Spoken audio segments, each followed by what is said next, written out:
कांवड़ पथ से मुख्यमंत्री योगी आदित्यनाथ ने कांवड़ विरोधियों को एक साफ और कड़ा संदेश दे दिया।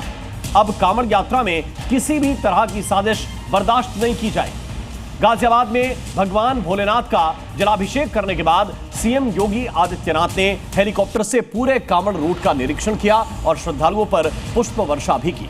इसके बाद मेरठ में उन्होंने सख्त लहजे में चेतावनी दी कि कुछ उपद्रवी जानबूझकर इस आध्यात्मिक यात्रा को बदनाम करने की कोशिश कर रहे हैं, लेकिन ऐसे लोगों को किसी भी हाल में छोड़ा नहीं जाएगा। देखिए हमारी ये खास रिपोर्ट। ऐसे तत्वों के द्वारा ये प्रयास किया जा रहा है कि कांवड़ यात्रा को बदनाम किया जाए। कांवड़ पथ पर योगी, सनातन पर चोट नहीं होगी। जो उपद्रवी के भेष में छुपे हुए हैं उन्हें बेनकाब करें। कांवड़ को बदनाम करने की साजिश नहीं चलेगी। यूपी के कांवड़ रूट पर उमड़ा आस्था का सैलाब और इस आस्था को मिला है खुद सीएम योगी आदित्यनाथ का साथ।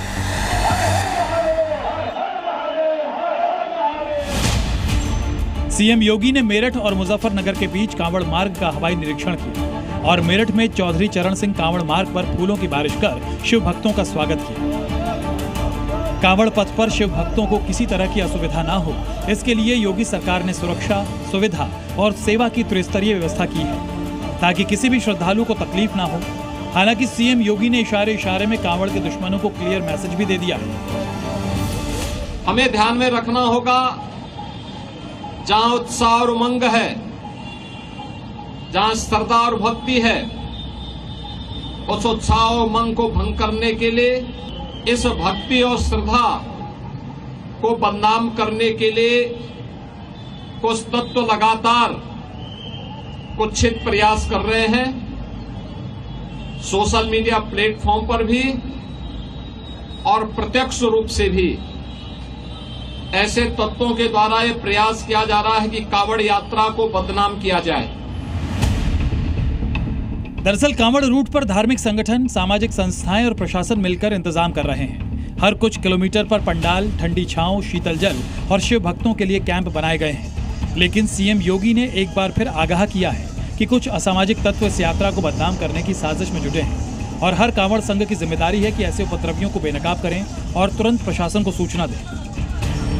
किसी भी ऐसे तत्व को जो कांवड़ की भगवान शिव की इस पावन यात्रा को बदनाम करने का कुत्सित प्रयास करके उपद्रवी के भेष में छुपे हुए हैं, उन्हें बेनकाब करें, उन्हें हर हाल में अपने आप से दूर कराएं, अपने बीच में न घुसने दें, प्रशासन को तत्काल इसकी सूचना दें। दरअसल कांवड़ यात्रा न सिर्फ श्रद्धा की पहचान है बल्कि यूपी की सबसे बड़ी धार्मिक यात्रा भी है और कांवड़ पथ पर पुष्प वर्षा महज एक प्रतीक नहीं बल्कि सरकार की उस सोच का हिस्सा है जो कांवड़ियों को सम्मान देने और उनकी आस्था का सम्मान करने पर जोर देती है। इससे पहले भी योगी सरकार कांवड़ यात्रा को श्रद्धा और सुरक्षा दोनों से जोड़ती रही है। ये पहल भी उसी दिशा में एक सांस्कृतिक इशारा है, लेकिन कांवड़ के दुश्मन इसी सनातनी सोच पर चोट कर रहे हैं। कांवड़ियों को भगवा आतंकी बता रहे हैं, पुष्प वर्षा से चिढ़कर उन पर सवाल उठा रहे हैं। आज कहाँ हैं वो लोग जो लोग कहते थे कि रोड जो है नमाज पढ़ने के लिए नहीं है। रोड कांवड़ियों के बैठने के लिए भी नहीं है। ये जो रोजाना उधम मचा हुआ है, इनके खिलाफ भी सरकार को कार्रवाई करनी चाहिए। ये दंगाई लोग हैं, इसमें कोई दो राय नहीं है। अगर कांवड़ियों के बीच में शरारती तत्व दाखिल हो सकते हैं, उपद्रव कर सकते हैं, तो मुहर्रम के जुलूसों में भी तो शरारती तत्व जा सकते हैं। तो आप मुहर्रम के जुलूसों को क्यों खराब करते हैं? लेकिन एक बार फिर सीएम योगी ने कांवड़ के दुश्मनों को चेता दिया है कि कांवड़ को बदनाम करने की साजिश नहीं चलेगी। लातों के भूत हैं, बातों से मानेंगे नहीं। ब्यूरो रिपोर्ट, जी मीडिया।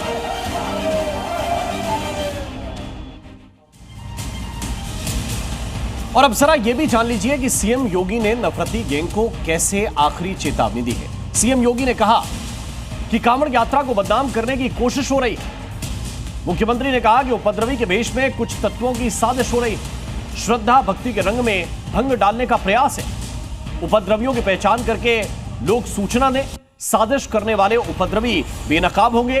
सोशल मीडिया के जरिए भी साजिश का कैंपेन किसी भी साजिश में फंसने से शिव भक्तों को बचना है, यह मुख्यमंत्री योगी आदित्यनाथ ने कहा। और सीएम योगी ने उपद्रवियों को आखिरी चेतावनी दी है, लेकिन अब इसे लेकर सियासत भी खूब हो रही है। वो झूठ बोल रहे हैं मुख्यमंत्री। अगर ये मुख्यमंत्री कह रहे हैं तो इससे ज्यादा झूठ हिंदुस्तान इस सदी का कोई दूसरा हो ही नहीं सकता है। कौन बताता है कांवड़िया में हमारे समर्थक ज्यादा हैं, उनके कौन सा समर्थक है। कांवड़ यात्रा बढ़िया से चल रही है और कांवड़ यात्री जो भोले बाबा के सच्चे भक्त हैं वह सच्ची यात्रा कर रहे हैं। उसमें कुछ सफाई वगैरह घुस गए होंगे, वो गड़बड़ कर रहे हैं। आस्था को आंदोलन नहीं कहा जा सकता है, इसका राजनीतिकरण ये कर रहे हैं, बल्कि तो ये आस्था का सवाल है और आस्था से जुड़ा हुआ ये कांवड़ यात्रा है। ये कांवड़ यात्रा सदियों तक हमेशा चलता रहेगा। आप जानते हैं कि कांवड़ यात्रियों के बीच में समाजवादी पार्टी के कुछ अराजक तत्व कांवड़ यात्रियों के भेष में घुसकर कांवड़ यात्रियों को बदनाम करने का काम कर रहे हैं। हमारी सरकार कानून व्यवस्था को लेकर बहुत ही सख्त है, जो भी कानून तोड़ेगा उसके खिलाफ कड़ी कार्रवाई होगी। और सीएम योगी के साथ साथ प्रशासनिक अधिकारी और सियासी पार्टियों के नेता भी कांवड़ियों के सम्मान में फूल बरसाते दिखाई दिए। कहीं हेलीकॉप्टर से पुष्प वर्षा की गई तो कहीं कांवड़ मार्ग पर हर हर महादेव का जयकारा लगाते हुए शिव भक्तों का जमकर सम्मान किया गया। एक रिपोर्ट आपको दिखाते हैं। उत्तर प्रदेश के बागपत, सहारनपुर, मुजफ्फरनगर और अमरोहा की ये 4 तस्वीरें हैं जहां भगवा रंग में रंगे कांवड़ मार्ग पर शिव भक्तों पर पुष्प वर्षा की गई। कहीं हेलीकॉप्टर से फूल बरसाए गए तो कहीं सड़कों पर खाकी के साथ मुस्लिम समुदाय के लोग भी कांवड़ियों का सम्मान करते नजर आए। इन अलग अलग शहरों में शिव भक्तों की सेवा में मौजूद लोगों ने हर हर महादेव का जयकारा लगाया और कांवड़ियों का जमकर स्वागत किया। सबसे पहले आपको यूपी के बागपत की तस्वीरें दिखाते हैं, जहां डीएम अस्मिता लाल और एसपी सूरज कुमार राय ने प्राचीनपुरा महादेव मंदिर और शिव भक्तों पर पुष्प वर्षा की। हरिद्वार से गंगा जल लेकर कांवड़िये लाखों की तादाद में इस मार्ग से दिल्ली, हरियाणा और राजस्थान की तरफ निकल रहे हैं, जिनके सम्मान में ये पुष्प वर्षा की गई। सहारनपुर में भी कांवड़ मार्ग पर भोले के भक्तों का जमकर स्वागत किया गया। हेलीकॉप्टर से कांवड़ियों पर फूलों की वर्षा की गई। जिस रास्ते से कांवड़िये निकल रहे थे वहां उन पर फूल बरसाए गए और इसके लिए खुद सहारनपुर के महापौर डॉक्टर अजय सिंह ने आसमान में हेलीकॉप्टर से उड़ान भरी और शिव भक्तों पर फूल बरसाए। कांवड़ यात्रा के दौरान मुजफ्फरनगर भी भगवा रंग में रंगा नजर आया। आम लोगों के साथ सियासी पार्टियों के नेता भी कांवड़ियों को वहां सम्मान देते दिखाई दिए। समाजवादी पार्टी के विधायक पंकज मलिक भी अपने सहयोगियों के साथ शिव चौक पर पहुंचे और हर हर महादेव का नारा लगाते हुए कांवड़ियों पर फूल बरसाए। हृदय की गहराइयों से कांवड़ियों का स्वागत कर रहे हैं, भोले भक्तों का स्वागत कर रहे हैं और बार बार जयकारा लगा रहे हैं, बोल शंकर भगवान की जय। सबको कांवड़ लानी चाहिए और भारतीय जनता पार्टी के लोगों को संकल्प लेना चाहिए कि जो पवित्र गंगा जल लेकर के आए हैं, जब अगले वर्ष आए तो नौकरी पे जाए और रोजगार उन्हें हासिल हो। बोल शंकर भगवान की। सावन के पावन मौके पर अमरोहा से निकल रही कांवड़ यात्रा का वहां मुस्लिम समाज के लोगों ने भी स्वागत किया और उन्हें फल देकर गंगा जमुनी तहजीब की मिसाल पेश की। वहीं कांवड़ियों की सुरक्षा में तैनात योगी फोर्स भी उनकी सेवा में लगी दिखी। शिव भक्तों को उन्होंने भी फल के साथ पानी की बोतलें भेंट की और उनका स्वागत किया। इस दौरान वहां माहौल पूरी तरह से भक्तिमय दिखाई दिया। बागपत से कुलदीप चौहान के साथ ब्यूरो रिपोर्ट, जी मीडिया। और आइए बात करते हैं कांवड़ यात्रा के दौरान दिख रही झांकियों की अलग अलग तस्वीरों की, जिसमें शिव भक्ति के साथ देशभक्ति भी दिखाई दी। मुजफ्फरनगर से निकल रही एक कांवड़ में ऑपरेशन सिंदूर की झलक दिखाई दी, जिसमें भारतीय सेना के शौर्य को दिखाया गया। तो सहारनपुर में भी हनुमान जी की 12 फीट की प्रतिमा और बागपत में निकली झांकी में गौरक्षा कानून की मांग के लिए संदेश देने की कोशिश की गई। एक रिपोर्ट आपको दिखाते हैं। सावन के पावन महीने में निकल रही कांवड़ यात्रा में भक्ति के अलग अलग रंग भी दिखाई दे रहे हैं। ये तीनों तस्वीरें उत्तर प्रदेश के अलग अलग शहरों के कांवड़ मार्गों की हैं, जिसमें सहारनपुर में कांवड़ यात्रा के दौरान रथ पर हनुमान जी की 12 फीट की प्रतिमा दिखाई दी। मुजफ्फरनगर में शिव भक्ति के साथ देशभक्ति का संदेश दिया गया और कांवड़ की झांकी में ऑपरेशन सिंदूर की झलक दिखाई दी। तीसरी तस्वीर बागपत की है, जहां कांवड़ की झांकी में गौ माता की प्रतिमा को गौ रक्षा के लिए निकाला गया। सहारनपुर में भोले के भक्तों की भव्य कांवड़ नजर आई। इस कांवड़ की झांकी में शिव भक्तों ने हनुमान जी की एक 12 फीट की प्रतिमा को विराजमान किया था, जिसमें उनके कंधे में एक तरफ भगवान श्री राम और दूसरी तरफ माता सीता बैठी दिखाई दी। वहीं रथ पर हनुमान जी के साथ वानर सेना भी मौजूद थी। ये कांवड़ यात्रा जहां से भी गुजरी, उसे देखने के लिए लोगों की भीड़ उमड़ पड़ी। बताया गया कि इस कांवड़ की कीमत करीब 15 से 18 लाख रुपए थी।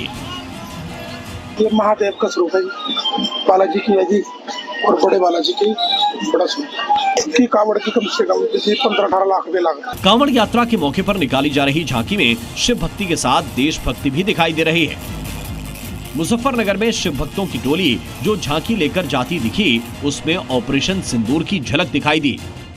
शिव भक्तों ने भारतीय सेना के सम्मान में रथ पर ब्रह्मोस मिसाइल, लड़ाकू विमान राफेल की डमी रखी, साथ ही कर्नल सोफिया कुरैशी और विंग कमांडर व्योमिका सिंह की तस्वीर भी लगाई, जिसे देखने के लिए वहां लोगों की भीड़ उमड़ पड़ी। हम ये कांवड़ अपनी इंडियन आर्मी को, भारतीय सेना को समर्पित करते हैं। इसका ब्रह्मोस है, ब्रह्मोस मिसाइल है, और इंडिया का जो जेट है राफेल वो है। कांवड़ की झांकियों में जहां भक्ति और देश प्रेम दिखा, तो वहीं गौमाता की सुरक्षा के लिए भी संदेश देने की कोशिश की गई। हरिद्वार से जल लेकर दिल्ली लौट रही कांवड़ियों की एक टोली में रथ पर सवार गौमाता की भव्य प्रतिमा दिखी। इसे लगाने के पीछे कांवड़ियों की दलील थी कि उनका उद्देश्य गौमाता के लिए गौ सुरक्षा कानून बनाए जाने की मांग को लेकर है, और इसके लिए वो दिल्ली में पीएम आवास पर पहुंचकर पीएम को गंगा जल भेंट करेंगे। हमें आश्वासन दें कि इतने टाइम तक मैं ये बिल लेके आ जाऊंगा और कानून पारित करवा दूंगा। गोवंश को एक सुरक्षा मिले राष्ट्रीय स्तर पर, और ये कानून बनाया जाए।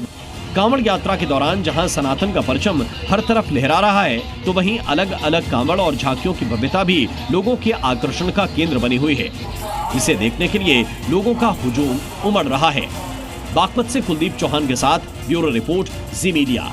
और अब बात करते हैं गाजियाबाद में तैयार हो रहे दूधेश्वर नाथ कॉरिडोर की, जिसकी तैयारी का निरीक्षण करने आज खुद सीएम योगी आदित्यनाथ गए, जहां उन्होंने सबसे पहले पूजा अर्चना की, साधु संतों से बात की और फिर अधिकारियों से बात करके दूधेश्वर नाथ कॉरिडोर के विकास कार्य की जानकारी लेते हुए उन्हें जरूरी निर्देश भी दिए।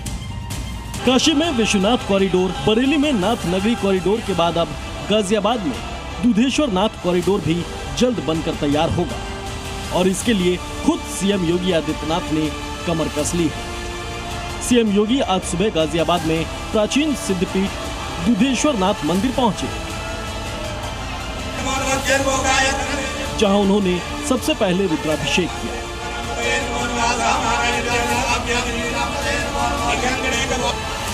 मंदिर में पूजा पाठ करने के बाद सीएम योगी ने वहां मौजूद अधिकारियों से बात की, साथ ही दूधेश्वर नाथ कॉरिडोर के निर्माण कार्य की प्रगति को लेकर उनसे जानकारी ली। इसके साथ ही सीएम योगी ने दूधेश्वर नाथ पीठाधीश्वर श्री महंत नारायण गिरी महाराज के संरक्षण में हो रहे धार्मिक और सांस्कृतिक विकास की सराहना की। महाराज जी ने बाहर भी बोला, अधिकारी लोगों को ये कहा है कि विशेष रूप से जो है सभी जितने भी दुकानें वगैरह ये हटेगी और सड़क जल्दी से जल्दी छोड़ा करो, ये महाराज जी ने कहा। वहीं बीजेपी विधायक संजीव शर्मा ने भी इस बात का भरोसा दिया कि सीएम योगी के निर्देश पर कॉरिडोर का काम तेजी से पूरा किया जाएगा। जो गाजियाबाद का प्राचीन और ऐतिहासिक मंदिर है, यहाँ रुद्राभिषेक किया, कॉरिडोर के बारे में जानकारी ली और अधिकारियों को भी निर्देशित किया कि जल्द से जल्द कॉरिडोर का काम पूरा होना चाहिए। सीएम योगी का साफ संदेश है कि सनातन के पथ पर यूपी तेजी से आगे बढ़ेगा और भक्तों को किसी तरह की तकलीफ ना हो, इसे भी ध्यान में रखते हुए कॉरिडोर का काम पूरा किया जाएगा। ब्यूरो रिपोर्ट, जी मीडिया। और यूपी पुलिस ने मिशन अस्मिता के तहत अवैध धर्मांतरण के एक बड़े रैकेट का पर्दाफाश किया है। छांगुर के मुखौटे में धर्मांतरण गैंग का सबसे बड़े रैकेट का खुलासा हुआ है। केवल देश में नहीं बल्कि विदेशों तक इनके तार जुड़े हुए हैं। कनाडा और अमेरिका से फंडिंग वाले इस नेटवर्क के 10 सदस्यों को गिरफ्तार किया गया है। नेटवर्क आईएसआईएस की तरह काम करता था और हिंदू युवतियों को निशाना बनाता था। ये रिपोर्ट देखिए। यूपी में धर्मांतरण का नया नेटवर्क बेनकाब, धर्मांतरण लोक और कितने छांगुर। मिशन अस्मिता, धर्मांतरण वाला प्लान फेल। ये है उस धर्मांतरण गैंग के सदस्य जिनका मकसद था कम उम्र की हिंदू लड़कियों को निशाना बनाना। लेकिन मिशन अस्मिता के तहत यूपी पुलिस की सतर्कता ने इस नेटवर्क को समय रहते बेनकाब कर दिया। पुलिस जांच में सामने आया है कि ये पूरा नेटवर्क प्रेम जाल, ब्रेन वॉश और फर्जी दस्तावेजों और विदेशों से फंडिंग जैसे तरीकों के जरिए सक्रिय था। अमेरिका और कनाडा से फंडिंग मिलने के संकेत हैं। यूपी पुलिस ने 6 राज्यों में रेड कर 10 लोगों को गिरफ्तार किया है, जिनका नेटवर्क राजस्थान, उत्तराखंड, दिल्ली, उत्तर प्रदेश, पश्चिम बंगाल और गोवा तक फैला था। अवैध धर्मांतरण का यह मोडस ऑपरेंडी आईएसआईएस का सिग्नेचर स्टाइल है।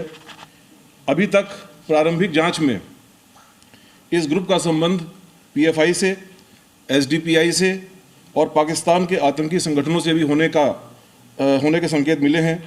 जनपदीय पुलिस आगरा द्वारा की गई इस उल्लेखनीय कार्रवाई से इसमें अब आगे उत्तर प्रदेश की जो विशेषज्ञ एजेंसियां हैं, एसटीएफ और एटीएस, उनको भी शामिल किया गया है। गिरफ्तार आरोपियों के पास अलग अलग रोल बटे हुए थे। कोई विदेशों से फंड जुटाता था, कोई उसे चैनलाइज करता था, किसी की भूमिका लीगल एडवाइस देने की थी, कोई नए फोन और सिम की व्यवस्था करता था। कुछ लोग युवतियों को फंसाने, धर्मांतरण के दस्तावेज तैयार करने और ब्रेन वॉश का काम करते थे। आगरा से लापता हुई 2 बहनों के कोलकाता में मिलने के बाद ये मामला सामने आया और इसी के साथ एक बड़ी जांच शुरू हुई। यूपी पुलिस ने 6 राज्यों में छापेमारी कर इस गिरोह के सदस्यों को शिकंजे में लिया है। गिरफ्तार किए गए लोगों में एक आरोपी मुजफ्फरनगर का रहने वाला अबू तालिब भी है, जिस पर स्थानीय स्तर पर धर्मांतरण नेटवर्क को संचालित करने का आरोप है। यूपी पुलिस के बड़े अधिकारियों ने इस मामले की जानकारी दी थी, जबकि अबू तालिब के परिवार का कहना है कि 4 दिनों पहले अबू तालिब की गिरफ्तारी की गई। पुलिस अचानक से सिविल ड्रेस में आती है और अबू तालिब को यहाँ से हिरासत में लेकर चली जाती है। तब ये कहा जाता है कि बहुत नॉर्मल मामले में पूछताछ के लिए ले जा रहे हैं, लेकिन आगे जाकर मीडिया के थ्रू उनको ये जानकारी लगती है कि इतने बड़े केस में उनके भाई को पाबंद किया गया। पुलिस का दावा है कि ये नेटवर्क सुनियोजित ढंग से ISIS जैसे मॉड्यूल पर काम कर रहा था। धर्मांतरण के लिए हिंदू नामों का उपयोग किया जा रहा था ताकि किसी को शक न हो।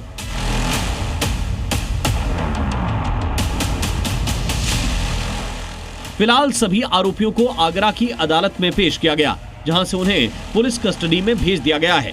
पुलिस को उम्मीद है कि आने वाले दिनों में इस नेटवर्क से जुड़े और भी लोगों की गिरफ्तारी हो सकती है। ब्यूरो रिपोर्ट, जी मीडिया। और छांगुर मामले में विदेशी फंडिंग और धर्मांतरण की जांच तेज हो गई है। ईडी ने 22 बैंक खातों का खुलासा किया है, जिसके जरिए छांगुर विदेशी फंडिंग के साथ साथ प्रॉपर्टी का खेल करता था, जिसके तार यूपी से लेकर महाराष्ट्र तक जुड़े हैं।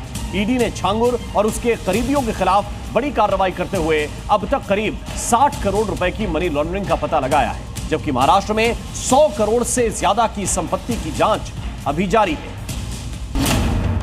इंडिया टू स्विट्जरलैंड, कहां तक छांगुर का गैंग, छांगुर एंड कंपनी का हर कोड डिकोड, धर्मांतरण का खेल, विदेशी ठिकाना और करोड़ों की काली कमाई। छांगुर एंड कंपनी के स्विस रहस्य का सबसे बड़ा खुलासा हुआ है। छांगुर बाबा का काला सच अब सिर्फ भारत तक सीमित नहीं, अब सामने आया है उसका स्विट्जरलैंड कनेक्शन। स्विट्जरलैंड में नीतू के नाम पर बैंक अकाउंट का खुलासा हुआ है। धर्मांतरण के नाम पर शारजा, UAE और दुबई के अलावा भारत में इकट्ठा किए गए करोड़ों रुपए स्विट्जरलैंड में भेजे गए थे। छांगुर ने नीतू और नवीन के अलावा कई करीबियों के नाम दर्जनों शेल कंपनियों के नाम पर बैंक खाते खोले थे। इन्हीं बैंक अकाउंट्स के जरिए करोड़ों रुपए को स्विट्जरलैंड में ट्रांसफर किया गया। ईडी को अब तक 22 बैंक खातों में 60 करोड़ की मनी लॉन्ड्रिंग के सबूत मिले हैं। साथ ही 40 करोड़ की 10 संपत्तियों के दस्तावेज भी मिले हैं। सूत्रों के मुताबिक छांगुर ने धर्मांतरण रैकेट के लिए 22 बैंक खातों और फर्जी ट्रस्टों का इस्तेमाल किया। विदेशी फंड धार्मिक दान और दरगाह फंडिंग के नाम पर आता था और उससे महंगी संपत्तियां खरीदी जाती थी। लोनावला की 16 करोड़ की प्रॉपर्टी समेत 100 करोड़ से ज्यादा की संपत्तियों की जांच चल रही है। कई सौदे बेनामी ढंग से किए गए ताकि असली मालिक की पहचान छिपाई जा सके। सूत्रों के मुताबिक छांगुर के पनामा कनेक्शन की भी जांच की जा रही है। पता चला है कि फर्जी कंपनियों और प्रॉपर्टी सौदों की आड़ में मनी लॉन्ड्रिंग का खेल चल रहा था। 17 जुलाई को यूपी के उतरौला में आशवी बुटीक पर रेड में कई सबूत मिले। नीतू और छांगुर के बीच आशवी बुटीक के मालिकाना हक से जुड़ा NOC मिला। NOC के जरिए छांगुर को आशवी बुटीक का मालिकाना हक ट्रांसफर किया गया। पनामा की एक फर्जी कंपनी लोगोस मरीन SA के दस्तावेज मिले। लोगोस मरीन SA के जरिए धर्मांतरण से आए पैसे की मनी लॉन्ड्रिंग की गई। वर्ल्ड चैंपियनशिप ऑफ लीजेंड्स में भारत पाकिस्तान के बीच होने वाला मैच रद्द हो गया है। जी न्यूज इस मैच के खिलाफ मुहिम चला रहा था और आतंकियों का समर्थन करने वाले खिलाड़ियों के साथ मैच खेलने पर सवाल उठा रहा था। मैच रद्द होने के बाद देश भर से क्या रिएक्शन आ रहे हैं, देखिए इस रिपोर्ट में। राहुल सिन्हा जी को बहुत बहुत धन्यवाद, जिन्हें ये मुहिम चला के हमारे लिए बिल्कुल अच्छा करा। जी न्यूज की मुहिम का असर, भारत पाक मैच रद्द। लेजेंड्स के मैच के विरोध के बाद द एंड। पहलगाम आतंकी हमले का जख्म अभी कम नहीं हुआ था कि क्रिकेट लेजेंड्स उन पाकिस्तानी खिलाड़ियों के साथ मैच खेलने चले गए जो कुछ दिन पहले भारत को कोस रहे थे, कश्मीर का मुद्दा उठाकर आतंकी हमले को जायज बता रहे थे और भारत को सबक सिखाने की धमकियां दे रहे थे। इन मुद्दों को लेकर देश भर में लगातार पाकिस्तानी खिलाड़ियों के साथ इस मैच का विरोध हो रहा था। जी न्यूज भी इस मैच और खिलाड़ियों को लेकर सवाल उठा रहा था और मुहिम चला रहा था कि आतंकियों को पालने वालों के साथ मैच नहीं होना चाहिए।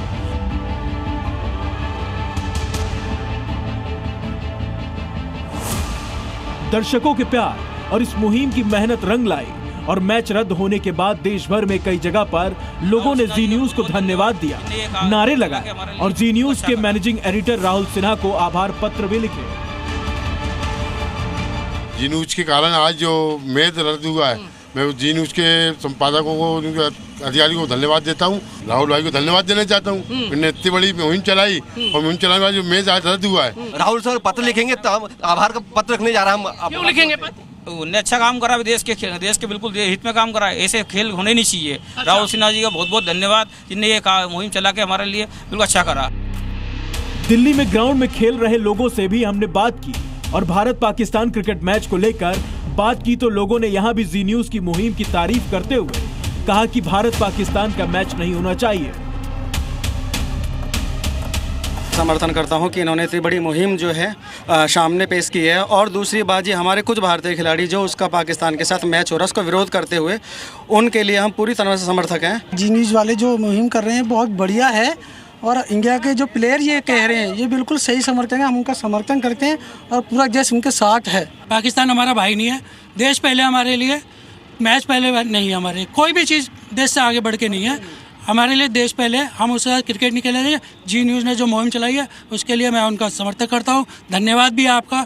इस लीजेंड मैच को कैंसिल किया है, अपनी तरफ से मना किया खेलने के लिए, उनको भी मतलब तहे दिल से धन्यवाद है कि वो भी पूरे देश के साथ खड़े हुए हैं।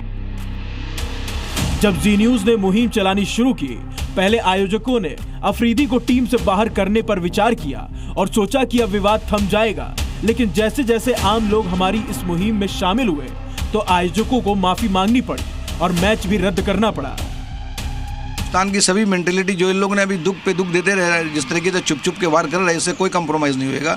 इसके ऊपर कंप्रोमाइज़ होना भी नहीं चाहिए। ये श्रेय पूरा जी न्यूज़ को जाता है। जी न्यूज़ ने जिस तरह इसकी मुहिम चलाई अपनी, उस तरह से एक तरह से मैं ये कहूँगा कि आप लोगों ने उनको मजबूर किया है इस लीग को ख़त्म करने के लिए।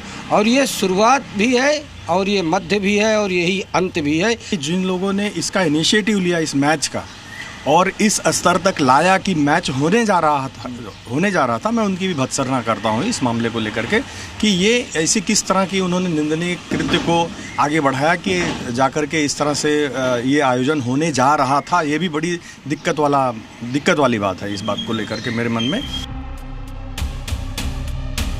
जी न्यूज़ की मुहिम और दर्शकों के साथ और विरोध को लेकर उनकी बुलंद आवाज के आगे आयोजकों ने मैच रद्द कर दिया।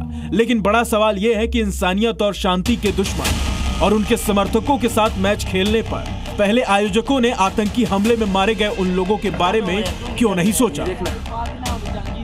ब्यूरो रिपोर्ट, जी मीडिया। वैसे पाकिस्तानियों को उम्मीद थी कि लीजेंड्स के बाद दोनों देशों की नेशनल टीम के लिए भी रास्ता खुल जाएगा। भारत पाकिस्तान का मैच होगा और पैसे कमाने के लिए रास्ते खुल जाएंगे। दुनिया को दिखा सकेंगे कि अब हमारे रिश्ते नॉर्मल हो गए। लेकिन मैच रद्द होते ही पाकिस्तानियों का सपना चकनाचूर हो गया, जिससे वो बौखला गए।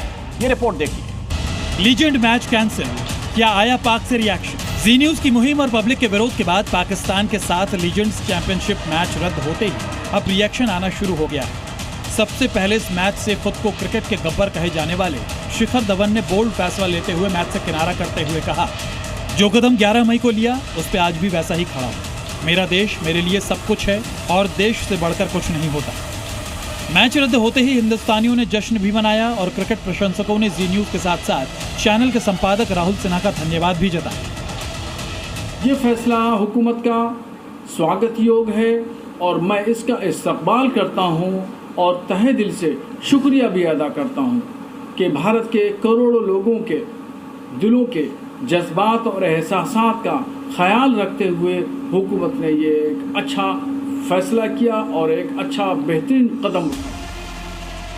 लेकिन पाकिस्तान में मैच रद्द होने के बाद मातम पसरा हुआ, क्योंकि इस मैच से पाकिस्तानियों को उम्मीद थी कि इस मैच से संबंध सुधरेंगे और आगे इंटरनेशनल टीम के साथ खेलने का रास्ता खुलेगा। लेकिन अब भारत के विरोध के बाद पाकिस्तान के साथ होने वाला ये मैच रद्द कर दिया गया है, जिससे पाकिस्तानी बौखला गए हैं। ऑपरेशन सिंदूर के तहत भारत ने पाकिस्तान को जो सबक सिखाया है, अवाम वो अब तक नहीं भूली है। भारतीय सेना ने पाकिस्तानी आर्मी को जो जख्म दिया है वो अब भी ताज़ा है, क्योंकि पाकिस्तानियों को पता है कि भारत पहलगाम आतंकी हमला भूला नहीं है और आगे भी पाकिस्तान को अलग अलग मोर्चों पर सबक सिखाता रहेगा। पाकिस्तानी सरकार और अवाम चाहती है कि हिंदुस्तान से उसके दोस्ताना संबंध फिर से कायम हो जाए, जिससे भारत पाकिस्तान के बीच दिलचस्प क्रिकेट मुकाबला फिर से शुरू हो सके। लेकिन भारत की शर्तें साफ हैं कि आतंक का खूनी खेल और क्रिकेट का गेम एक साथ नहीं चल सकता है। ब्यूरो रिपोर्ट, जी मीडिया। तो पाकिस्तान के साथ world championship of legends match रद्द होने के बाद अलग अलग पार्टियों के नेताओं का रिएक्शन भी आ रहा है। कोई सरकार को दोष दे रहा है तो कोई जी न्यूज की मुहिम की सराहना कर रहा है। देश की 3 सबसे बड़ी पार्टियों के नेताओं का क्या कहना है, आइए आपको सुनाते हैं। 140 करोड़ भारतवासियों के भावनाओं को तो समझो। इंडिया पाकिस्तान मैच जरूरी है या हमें भारत देश का सम्मान सुरक्षा? मैं मानता हूं जो इंतजार कर रहे थे, जो खेल प्रेमी हैं, उन्हें कष्ट होगा, पर देश से बड़ा कुछ नहीं। देखिए, पाकिस्तान ने जो जख्म हमें अभी फिलहाल दिया था वो हम भूले नहीं है। हमारी 28 लोगों की जानें चली गई, 28 बहनें हमारी विधवा हो गई।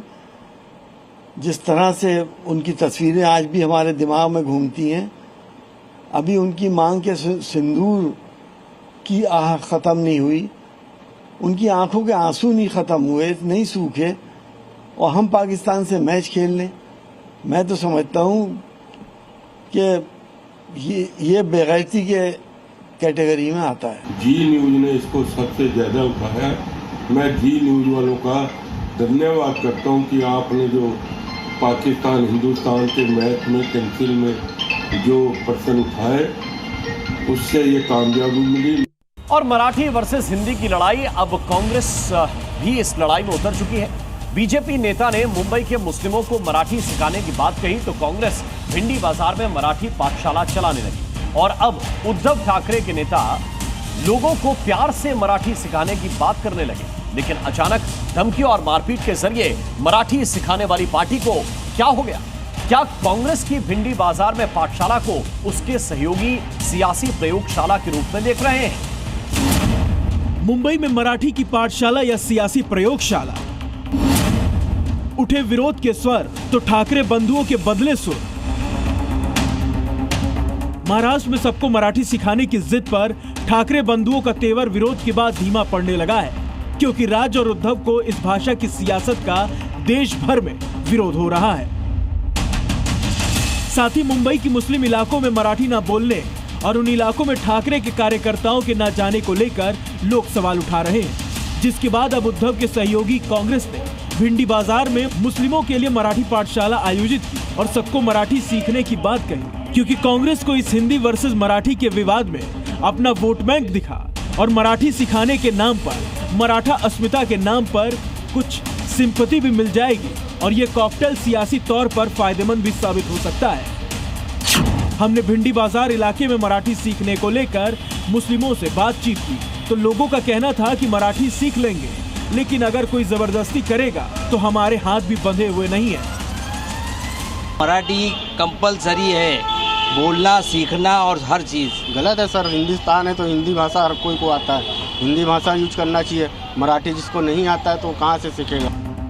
कांग्रेस ने मराठी की प्रयोगशाला शुरू की तो उद्धव ठाकरे को लगा कि मुसलमानों ने तो पिछले चुनाव में उनको वोट दिया, लेकिन अब कांग्रेस जो कर रही है उससे उनका सियासी तौर पर नुकसान हो रहा है। इसीलिए अब उद्धव गुट के नेता प्यार से मराठी सीखने की वकालत कर रहे हैं। नॉर्थ और साउथ इंडियन को गुलाब का फूल और मराठी भाषा सीखने की किताब बांट रहे हैं। लेकिन उस समय ये नेता कहां छिप जाते हैं जब इनके कार्यकर्ता भाषा के नाम पर लोगों को पीटते हैं। वो मेरी मर्जी है, मुझे कैसा बोलना है। ये महाराष्ट्र है तो क्या है, मराठी बोलना ज़रूरी थोड़ी ना है, हिंदी भी बोल सकता है। हिंदू भारत है, जो देश में रहते हैं वो बात भी करेंगे ना। यहाँ पे चलती हिंदी बात हिंदी है, महाराष्ट्र में जो रहता है वो मराठी बात ही करेगा। उद्धव और राज के इस भाषाई सियासत को बीजेपी नेता चैलेंज कर रहे हैं। ठाकरे बंधु और उनके कार्यकर्ताओं को चैलेंज कर रहे हैं और मुंबई में वो इलाके बता रहे हैं जहां मराठी नहीं बोली जाती और ना ही उन इलाकों में मराठी के नाम पर गुंडागर्दी की जा सकती है। हमारे ये देश को इस्लाम राष्ट्र बनाने की जो जिहादियों की जो कोशिश है ना, उसको रोकने के लिए हम सब हिंदू बन के साथ में आने चाहिए। हिंदू बन आपस में हिंदू अगर लड़ेंगे ना तो भेंडी बाजार में शीर कुरमा की पार्टी होगी और क्या होगी। हिंदी वर्सेस मराठी के विवाद में मुस्लिम और कांग्रेस की पाठशाला शुरू होने के बाद क्या अब मन से मराठी मुद्दे पर नरम रुख अपनाएगी? मराठी भाषा और अस्मिता की राजनीति में ये पाठशाला और प्रयोगशाला से कितना फायदा होता है, आने वाले चुनाव में देखना काफी दिलचस्प होगा। ब्यूरो रिपोर्ट, जी मीडिया। और अब बादशाह बोलेगा और चंदन मिश्रा हत्याकांड के हर राज को खोलेगा। इस हत्याकांड के मुख्य शूटर तौसीफ उर्फ बादशाह को कोलकाता से गिरफ्तार कर लिया गया है। इस सनसनीखेज वारदात की साजिश में उसके मौसेरे भाई नीशू खान की भी अहम भूमिका सामने आई है। पुलिस जांच में जेल में बंद कुख्यात शेरू से सुपारी की डील और पूरी साजिश की परतें अब खुल रही हैं। बादशाह का गेम ओवर, कहां छिपा है छठा शूटर? बादशाह एंड कंपनी, नीशू खान ने की मुखबिरी। बादशाह बोलेगा, चंदन मर्डर का हर राज खोलेगा। तौसीफ उर्फ बादशाह अब चंदन मिश्रा मर्डर मिस्ट्री की एक एक गुत्थी खोलेगा। तौसीफ अब इस खौफनाक वारदात का एक एक राज बताएगा। पटना के पारस अस्पताल में हुए चंदन मिश्रा हत्याकांड में बिहार एसटीएफ ने पश्चिम बंगाल के कोलकाता के आनंदपुर से शनिवार की रात मोस्ट वांटेड तौसीफ उर्फ बादशाह को गिरफ्तार कर लिया है। उसके अलावा सचिन सिंह, हरीश सिंह, यूनुस खान और एक महिला भी पकड़ी गई है। आखिरकार चंदन मिश्रा हत्याकांड में पटना पुलिस कोलकाता पुलिस के ज्वाइंट ऑपरेशन में मुख्य शूटर तौसीफ बादशाह के साथ साथ नीशू खान को भी गिरफ्तार कर लिया। नीशू खान के साथ भी दो और अन्य आरोपियों की गिरफ्तारी हुई है जो पटना के पारस हॉस्पिटल में चंदन मिश्रा हत्याकांड को अंजाम देने के बाद पटना से गया, बढ़ी होते हुए धनबाद होते हुए कोलकाता पहुंच गए थे। इस ज्वाइंट ऑपरेशन में 4 लोगों को गिरफ्तार किया गया है जिसमें तौसीफ बादशाह मुख्य शूटर है। बताया जाता है कि तौसीफ बादशाह को नीशू खान के जरिए ही शेरू खान ने पुरुलिया जेल से 10 लाख से ऊपर की सुपारी दी थी। तौसीफ उर्फ बादशाह ने ही इस वारदात में मुख्य शूटर की भूमिका निभाई थी, लेकिन अब इस कांड में एक और साजिशकर्ता का नाम सामने आया है। पुलिस की जांच में पता चला है कि शूटर्स का मददगार कोई और नहीं, तौसीफ का मौसेरा भाई नीशू खान है। नीशू खान का पारस अस्पताल के बगल वाली गली समनपुरा में ही घर था। नीशू के घर पर ही वारदात से पहले सारे शूटर्स जमा हुए थे। समनपुरा की गली से होते हुए ही शूटर पारस हॉस्पिटल पहुंचे थे और चंदन मिश्रा की हत्या करने के बाद शूटर समनपुरा के रास्ते ही निकल भागे थे। तौसीफ खान उर्फ तौसीफ बादशाह एक बड़ा क्रिमिनल बनने की तमन्ना रखता था, जबकि उसका मौसेरा भाई नीशू खान का सपना विधायक बनने का था। नीशू पारस अस्पताल के पीछे समनपुरा में ही रहता है, जबकि तौसीफ खान फुलवारी शरीफ में। चंदन की हत्या से पहले सभी शूटरों को नीशू ने ही समनपुरा के एक फ्लैट में ठहराया था और हत्या के बाद सभी शूटरों को भगाने के साथ ही खुद तौसीफ को लेकर कोलकाता भाग गया था। सूत्रों के मुताबिक पारस अस्पताल में शूटरों को बिना रोक टोक के अंदर घुसाने में भी नीशू का ही हाथ था। पटना पुलिस की छानबीन में पता चला है कि नीशू खान ने ही चंदन मिश्रा की सुपारी लिए जाने में अहम भूमिका निभाई थी।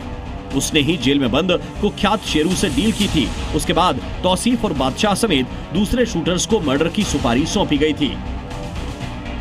पुलिस जांच में यह भी सामने आया है कि हत्या की साजिश काफी पहले से रची गई थी। तौसीफ ने अपने एक करीबी का इलाज पारस हॉस्पिटल में लंबे समय तक करवाया था, जिससे वो अस्पताल के हर कोने से वाकिफ था। इसी जानकारी का फायदा उठाकर उसने इस हत्याकांड को अंजाम दिया। हत्या के दिन 2 बाइक पर सवार कुल 6 अपराधी अस्पताल पहुंचे थे।